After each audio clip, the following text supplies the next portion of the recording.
সম্মানিত মাছ চাষী বন্ধুরা, আপনাদের বাড়ির আঙিনায় যাদের পুকুরে রয়েছে পুরাতন পুকুর এবং পুকুরের মধ্যে প্রচুর ময়লা বা অনেকের পুকুর আছে যাদের পুকুরে শামুক থাকে, তো তাদের জন্য মূলত আজকে একটা ভিডিও নিয়ে আসলাম।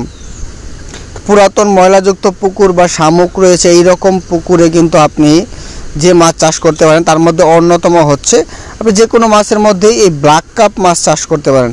ব্ল্যাক কাপ মাছের প্রধান খাবার হচ্ছে আপনার শামুক বা পুকুরের ময়লা, পুরাতন পুকুরের।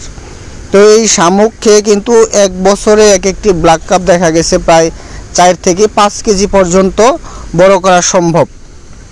তো যে সকল মাছ চাষি ভাইয়েরা এই ব্ল্যাক কাপ মাছ চাষ করতে ইচ্ছুক বা পোনা খুঁজতেছেন তারা অবশ্যই আমাদের সাথে যোগাযোগ করবেন। শুধুমাত্র ব্ল্যাক কাপ মাছই না, আপনারা চাইলে কিন্তু ভালো মানের কাতল মাছের পোনা আপনারা আমাদের কাছ থেকে সংগ্রহ করতে পারবেন।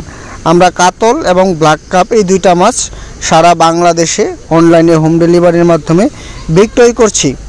তো স্ক্রিনে দেওয়া নাম্বারে অবশ্যই এই মাছের পোনা সংগ্রহের জন্য আমাদের সাথে যোগাযোগ করবেন বাংলাদেশের যে কোনো প্রান্ত থেকে, এবং ভিডিওটি শেয়ার দিয়ে অন্য একটি মাছ চাষি ভাইকে দেখার সুযোগ করে দিন এবং চ্যানেলটিকে সাবস্ক্রাইব করে পাশে থাকা বেল আইকন বাটনটি বাজিয়ে দিবেন নিত্য নতুন আপডেট ভিডিও পাওয়ার জন্য। তো ভিউয়ার্স, আজকে এই পর্যন্তই। সবাই ভালো থাকবেন, সুস্থ থাকবেন। ধন্যবাদ।